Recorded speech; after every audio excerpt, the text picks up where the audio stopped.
What's up, everybody, and welcome back to All Sports Media TV.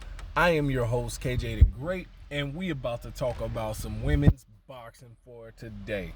Now, 3 division undisputed, 5 division world champion, the one and only pound for pound queen, the GWOAT, Claressa T-Rex Shields, in a recent interview made it very clear and very known to the public that she is officially done with MMA.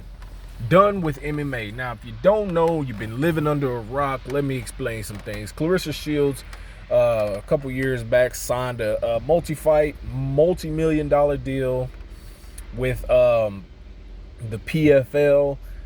She won her first fight via stoppage in the third round.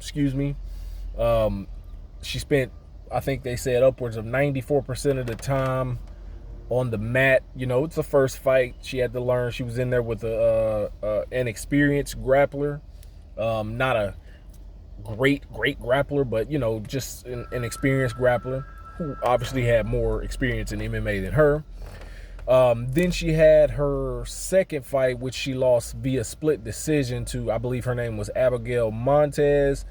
I actually thought the fight was close, really close. I did give it to Abigail via the takedown in the last round, and I gave Claressa Shields, I believe it was the second round in that fight, but it definitely was a really good fight, and it showed that she grew a lot in that second fight. Now, the third fight, I believe she won unanimously, in my opinion. Her opponent really didn't do much of anything I thought it should have been stopped at a certain point because she was kind of folded up and not throwing punches back, and the ref just let it go. But nonetheless, she won that, so she's 2-1 in MMA. In that third fight, she did show a lot of growth and a lot more patience. But she said where she's at. She's now 30 years old. She eventually wants to start a family, settle down. She definitely wants to keep boxing, but she also wants to solely focus on boxing.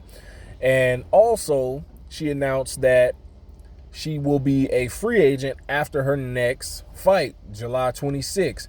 She'll no longer be with Salida Promotions, and which is a big surprise because I thought, you know, the deal might get extended pretty quickly, and in part due to them signing Franchon Cruz as well. But she did say she's open to re-signing with Salida Promotions because that's where she started. That's who she's been with for the entirety of her career. But she also said whoever comes with the biggest bag, and that's respectable and understandable. But what that means, the biggest bag, who could give her the biggest bag? Possibly Matchroom or MVP Promotions. Do I see her signing with MVP Promotions? No. Would it be a smart business move to sign with MVP Promotions? Yes. They have arguably the best women's roster in all of boxing, and the names are coming and they're still growing.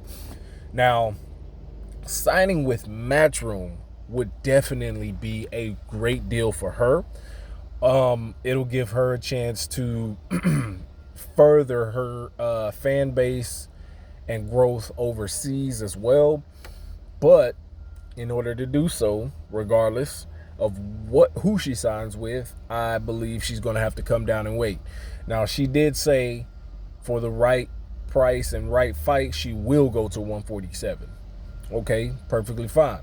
She also stated that it was really, really tough for her to make 154. I personally don't know how true it is, but she said after she made 154, her body would cramp up a lot after the fight, after rehydrating and everything. But that's typical and that's normal. You know, once you cut weight and you start to rehydrate, your body just forces itself to pack on that weight, you know, the water weight and everything. So it's understandable.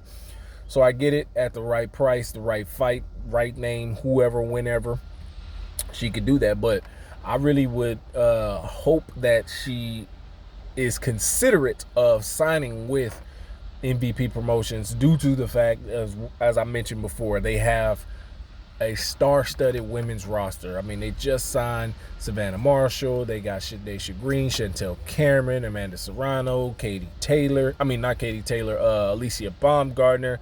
They've got women on the that are up and up, and it's growing. So for me, in my opinion, don't sign with Top Rank. They don't have any women or any fighters for you, and I don't think they'll give you the money you're looking for. Sign with Matchroom if Eddie Hearn is open to doing the deal and you are open to doing the deal as well. Or come to the table, hash it out with Jake Paul and Nikisa, and sign with MVP Promotions. I think that'll be amazing. I think it'll be the best.